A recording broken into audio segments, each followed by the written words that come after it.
എല്ലാവർക്കും പ്രഭാസ് വെജി വേൾഡിലേക്ക് വീണ്ടും സ്വാഗതം. എല്ലാവർക്കും happy independence day. Independence day ആയതുകൊണ്ട് ഞാനൊരു ട്രിപ്പിൾ കളർ ഐറ്റം ആയിട്ടാണ് വന്നിരിക്കുന്ന ഒരു തിരങ്ക റൈസ്. 3 കളറിലുള്ള 3 ഡിഫറെന്റ് ടേസ്റ്റിലുള്ള റൈസ് ഐറ്റംസ് ആയിട്ടാണ്. സിമ്പിൾ, പെട്ടെന്ന് തന്നെ ഉണ്ടാക്കാവുന്ന 3 തരത്തിലുള്ള ഹെൽത്തി ആയിട്ടുള്ള റൈസ് ഐറ്റംസ് ആണ്. നമുക്കത് കാണാം.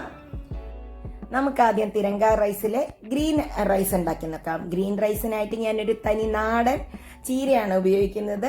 ചീര കൊണ്ട് എങ്ങനെയാണ് ഒരു അടിപൊളി ഗ്രീൻ കളർ റൈസ് ഉണ്ടാക്കാൻ നോക്കാം. അതിനായിട്ട് ഞാനിവിടെ ഒരു പാൻ വെച്ചിട്ടുണ്ട്. നാടൻ ആയിട്ടാണെന്ന് പറഞ്ഞല്ലോ, അതുകൊണ്ട് ഞാനൊരു 2 ടീസ്പൂൺ കോക്കനട്ട് ഓയിലാണ് ഒഴിക്കുന്നത്. ഇനി അതിനെ നന്നായിട്ടൊന്ന് നമുക്ക് ചൂടാവട്ടെ. ചൂടായതിലേക്ക് ഞാൻ 1 ടീസ്പൂൺ കടുകിട്ട് കൊടുക്കുന്നുണ്ട്. കടുക് നന്നായി പൊട്ടട്ടെ. കടുക് പൊട്ടിക്കഴിഞ്ഞിട്ടുണ്ട്. ഇനി അതിലേക്ക് നമുക്ക് 1 ടീസ്പൂൺ ഉഴുന്നുപരിപ്പിട്ട് കൊടുക്കാം. അതൊന്ന് ചോക്കട്ടെ. ഇനി ഒരു ചുവന്ന മുളക് കട്ട് ചെയ്തതാണ് ഇട്ട് കൊടുക്കുന്നത്. അതും ഒന്ന് സോട്ടായി വരട്ടെ. 2 പച്ചമുളകും കൂടി ഇട്ട് കൊടുക്കാം. ഒന്ന് സോട്ടാക്കാം. ഇനി അതിലേക്ക് 2 ടേബിൾ സ്പൂൺ ഒനിയൻ ആണ് ഇടുന്നത്. ചെറുതായി കട്ട് ചെയ്തതാണ്. അതിനെയും നമുക്ക് നന്നായിട്ടൊന്ന് സോട്ട് ചെയ്യാം. പച്ചമണം മാറുന്നവരെ ഒന്ന് നമുക്ക് സോട്ട് ചെയ്തെടുക്കാം. ചീര എല്ലാവർക്കും നല്ലതാണ് ആരോഗ്യത്തിന്. വലിയവർക്കും കുട്ടികൾക്കും ഒക്കെ. ചില കുട്ടികൾ കഴിക്കാൻ മടിക്കും. ഉപ്പും നമുക്ക് കുറച്ചിട്ട് കൊടുക്കാം. ഇതൊന്ന് നന്നായി സോട്ടാവട്ടെ. ഇപ്പം ഏകദേശം സോട്ടായിട്ടുണ്ട്. ഇതിലേക്ക് 1 കപ്പ് ചീര ആഡ് ചെയ്ത് കൊടുക്കുന്നുണ്ട്. നിങ്ങൾക്ക് വേണമെങ്കിൽ ചീരയുടെ ക്വാണ്ടിറ്റി കൂട്ടാം. ഇനി ഇതൊന്ന് വേവട്ടെ. ചീര എല്ലാം കൊണ്ടും നല്ലതാട്ടോ കുട്ടികൾക്കൊക്കെ. ഇനിയിപ്പോൾ ഇതൊന്ന് അടച്ചു വെച്ച് വേവിക്കാം. ഒരു 5 മിനിറ്റ് കഴിഞ്ഞപ്പോഴേക്കും വെന്തിട്ടുണ്ട്. ഇനി അതിലേക്ക് 1 കപ്പ് റൈസാണ് ആഡ് ചെയ്യുന്നത്. റൈസ് ആഡ് ചെയ്യുന്നതിനനുസരിച്ച് കളർ ചേഞ്ച് ഡിഫറൻസ് വരും കേട്ടോ. അപ്പം നമുക്കിതിനെ നന്നായി ഒന്ന് സോട്ട് ചെയ്തിട്ട് റെഡിയാക്കാം. ഒരു 2-3 മിനിറ്റ് ഈ ചോറിട്ടതിന് ശേഷം നമുക്ക് ഒന്ന് കുക്കാവണം. ചോറിൽ ഞാൻ ഉപ്പിട്ടിട്ടാണ് കുക്ക് ചെയ്തിരിക്കുന്നത്. അതുകൊണ്ടാണ് പിന്നീട് അധികം ഉപ്പ് ചേർക്കാത്തത് കേട്ടോ. ഇത് നന്നായി ചേർന്നിട്ടുണ്ട്. ഇനി ഇതിനെ ഒന്ന് നമുക്ക് അടച്ചു വെച്ച് ഒരു 5 മിനിറ്റ് കുക്ക് ചെയ്യാം. ഇപ്പം ഇതൊരു 5 മിനിറ്റ് ആയിട്ടുണ്ട്. ഇപ്പം നമ്മുടെ റൈസും റെഡിയാണ്. ഇനി ഇതിനെ നമുക്ക് സെർവിങ് ബൗളിലേക്ക് ഇടാം. ഇനി നമ്മുടെ അടുത്ത റൈസാണ് ഗാർലിക് റൈസാണ്. വൈറ്റ് എലിമെന്റിനായിട്ട് യൂസ് ചെയ്യുന്ന സ്റ്റാർ അനീസും ഗാർലിക്കും റൈസും കൂടി ചേർന്നിട്ട് ഒരു സിമ്പിൾ ഐറ്റം. നമുക്കതെങ്ങനെയാണ് കുക്ക് ചെയ്യേണ്ടതെന്ന് നോക്കാം. അതിനായിട്ട് ഞാനൊരു പാൻ വെച്ചിട്ടുണ്ട്. പാനിലേക്ക് ഒരു 2 ടേബിൾ സ്പൂൺ നെയ്യാണ് ഇടുന്നത്. ഇത് നെയ്യിലാണ് കേട്ടോ കുക്ക് ചെയ്യുന്നത്. നെയ്യൊന്നാവട്ടെ. അതിലേക്ക് ഒരു സ്റ്റാർ അനീസ് ഇട്ടിട്ടുണ്ട്. സ്റ്റാറിൽ കിട്ടുന്നത് അതിന്റെ ഫ്ലേവർ നല്ലതാ. പിന്നെ ഒരു 2 ടേബിൾ സ്പൂൺ ഗാർലിക് റൈസ് ആയതുകൊണ്ട് ഗാർലിക് ഞാൻ നല്ലവണ്ണം ഇടുന്നുണ്ട്. ഇനി ആ ഗാർലിക് നന്നായി ഇതിൽ കിടന്നൊന്ന് സോട്ട് ആവട്ടെ. ഗാർലിക്കും നെയ്യും കൂടി നല്ലൊരു കോമ്പിനേഷനാണ്. ഈ റൈസ് നമുക്ക് മഞ്ചൂരിയന്റെ കൂടെയും അതല്ലാതെ തന്നെ നോർത്ത് ഇന്ത്യൻ കറികളുടെ കൂടെയും ദാലിന്റെ കൂടെയും ഒക്കെ യൂസ് ചെയ്യാം. ജീര റൈസിന് പകരമായിട്ട് ഗാർലിക് റൈസ് യൂസ് ചെയ്യാം. നല്ലൊരു ഫ്ലേവർ ഉള്ള ഒരു റൈസാണ്. ഇനി ഇതായിട്ടുണ്ട്. നല്ലോണം റെഡായിട്ട് സോട്ട് ആയിട്ടുണ്ട്.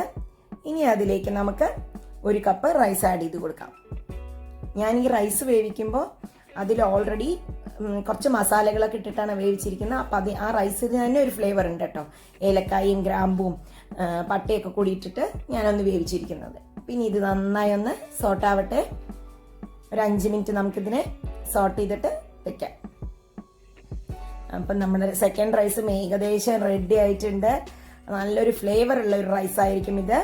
എല്ലാവരും ട്രൈ ചെയ്ത് നോക്കണം കേട്ടോ. കുട്ടികൾക്കൊക്കെ നല്ലവണ്ണം ഇഷ്ടാവും. ഇത് 5 മിനിറ്റ് ആയിട്ടുണ്ട്. നന്നായിട്ട് വെന്തിട്ടുണ്ട്. വേവെല്ലാം മിക്സ് ആയിട്ടുണ്ട്. ഇനി നമുക്കത് ഓഫ് ചെയ്ത് സെർവിങ് ബൗളിലേക്ക് മാറ്റാം. ഇനി അടുത്ത item orange colour rice. Orange colour rice ഏറ്റവും ഈസി ആയിട്ട് ഉണ്ടാക്കാം. നമുക്ക് എങ്ങനെയാണെന്ന് നോക്കാം. അതിനായിട്ട് ഒരു സോസാണ് ആദ്യം ഉണ്ടാക്കേണ്ടത്. അതിനൊരു 2 ടേബിൾ സ്പൂൺ ഓയിൽ ഒഴിച്ചിട്ടുണ്ട്. അതിലേക്ക് 2 ടീസ്പൂൺ ഗാർലിക്,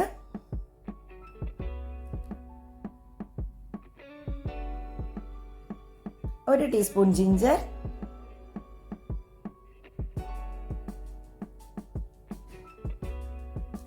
ഒരു 2 കാശ്മീരി ചില്ലി. നല്ല കളർ കിട്ടാനാണ്. ഇതിട്ടിട്ട് നമുക്ക് നന്നായി ഒന്ന് സോട്ട് ചെയ്യാം. ഇനി അതിലേക്ക് 1 കപ്പ് ടൊമാറ്റോ ആണ് ആഡ് ചെയ്യുന്നത്. ടൊമാറ്റോ നന്നായി ഇതിൽ കിടന്നിട്ട് വേവണം. ഇഞ്ചിയിലും ഇതിലും കിടന്ന് വേവുമ്പോൾ തന്നെ ടേസ്റ്റാണ്. കുറച്ച് ഉപ്പിട്ട് കൊടുക്കാം നമുക്ക്. ഇനി ഇതൊന്ന് വേവട്ടെ. നെയ്യിൽ ഈ എണ്ണയിലൊക്കെ കിടന്ന് നന്നായി ആവും. ഇനി കുറച്ച് വെള്ളം ഒഴിച്ച് കൊടുത്തിട്ട് ഇങ്ങനെ ടൊമാറ്റോ വേവിക്കാം. ഇങ്ങനെ ആകുമ്പോൾ നല്ലവണ്ണം ടൊമാറ്റോയിൽ പൾപ്പൊക്കെ നന്നായി ഇറങ്ങും. ഇതിനെ ഒന്ന് അടച്ചു വെച്ച് വേവിക്കാം. ഒരു 5 മിനിറ്റ് ആയിട്ടുണ്ട്. അത് കണ്ടോ, നന്നായി സോട്ടായി നല്ലോണം പൾപ്പൊക്കെ ആയിട്ടുണ്ട്. ഇനി ഇതിനെ നമുക്ക് തണുത്ത് കഴിഞ്ഞ് അരയ്ക്കാം. അപ്പം ഇനി നമുക്ക് പാനിൽ വയ്ക്കാം, ചോറ് മിക്സ് ചെയ്യാം. അതിനായിട്ട് നമുക്കൊരു ടീസ്പൂൺ ഗീ ഇട്ടിട്ടുണ്ട് ഞാൻ. ഗീ ഒന്നായിട്ടുണ്ട്. അതിലേക്ക് ഞാൻ 2 ടേബിൾ സ്പൂൺ ഒനിയൻ ചോപ്പ് ചെയ്തതാണ് ഇടുന്നത്. ചെറുതായിട്ട് ചോപ്പ് ചെയ്തതാണിത്. ഇനി അത് നന്നായി ഒന്ന് സോട്ടാവട്ടെ നെയ്യിൽ കിടന്നിട്ട്. നെയ്യിൽ കിടന്ന് സോട്ടാവുമ്പോൾ തന്നെ നല്ല മണമാണ് കേട്ടോ. നിങ്ങൾക്ക് വേണമെങ്കിൽ ഓയിൽ ഉപയോഗിക്കാം. ഇതിൻ്റെ പച്ചമണം മാറട്ടെ. ലേശം ഉപ്പ് കൂടി ഇട്ട് കൊടുക്കാം നമുക്ക്. ഉപ്പൊക്കെ ഇട്ടത് ഇങ്ങനെ നല്ലവണ്ണം ചുവക്കുന്നവരെ വറക്കണമെന്നില്ല, പക്ഷെ പച്ചമണം മാറണം. ഇത് ഏകദേശം ആവണ്ട്. ഇതിലേക്ക് ഞാൻ 1 കപ്പ് ക്യാരറ്റ് ഗ്രേറ്റ് ചെയ്തതാണ് ഇട്ട് കൊടുക്കുന്നത്. ക്യാരറ്റും കൂടി ആകുമ്പോഴേക്കും നമ്മുടെ റൈസ് നല്ല റിച്ചും ആവും, നല്ല ടേസ്റ്റും ആവും. അപ്പം നമുക്ക് ഒന്നും കൂടി അതിനിട്ട് ക്യാരറ്റിന് നന്നായി ഒരു പച്ചമണം മാറുന്നവരെ നമുക്ക് സോട്ട് ചെയ്യാം. ഇതിൻ്റെ കൂടെ തന്നെ റൈസ് ഇട്ടാലും ടേസ്റ്റ് ആട്ടോ, ക്യാരറ്റിൻ്റെ കൂടെ. അപ്പോൾ ഇനി നമുക്കിതിലേക്ക് അരച്ച് വെച്ച ടൊമാറ്റോ പ്യൂരി ഇടാം. ആ ടൊമാറ്റോ പ്യൂരി 4 ടേബിൾ സ്പൂണൊക്കെ ഇടണ്ടു, മുഴുവൻ ഇടേണ്ടി വരില്ല.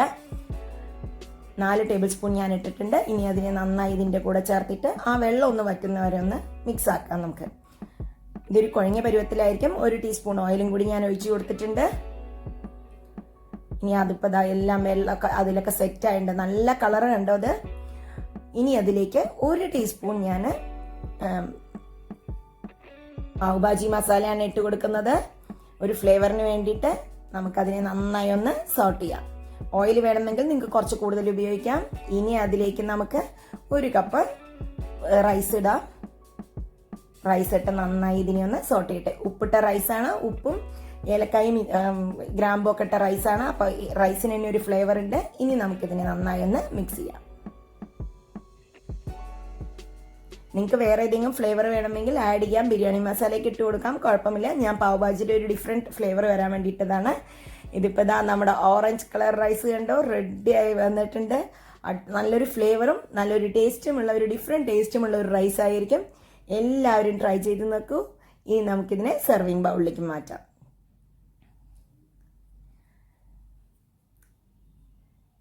ഇപ്പം നമ്മൾ സെർവിങ് ബൗളിലേക്ക് മാറ്റിയിട്ടുണ്ട്. 3 തിരങ്ക റൈസ് ആക്കിയിട്ട് ശരിക്കും ഞാൻ സെറ്റ് ചെയ്തിട്ടുണ്ട്. അടിപൊളിയായിട്ട് ഗ്രീനും വൈറ്റും ഒക്കെ ആയിട്ട് ഓറഞ്ചും ഒക്കെ ആയിട്ട് നടുവിലൊരു സ്റ്റാർ അനീസൊക്കെ വെച്ച് കൊടുത്തിട്ടുണ്ട് ഞാൻ എന്തായാലും. അപ്പം എല്ലാവർക്കും ഇഷ്ടമായി എന്ന് തന്നെ വിചാരിക്കുന്നു. ഡിഫറെൻറ്റ് ഫ്ലേവറിലുള്ള റൈസസ് അഭിപ്രായങ്ങൾ അറിയിക്കൂ. ഇഷ്ടപ്പെട്ടാൽ ലൈക്ക് ചെയ്യാനും കമൻറ്റ് ചെയ്യാനും സബ്സ്ക്രൈബ് ചെയ്യാനും മറക്കരുത്. താങ്ക്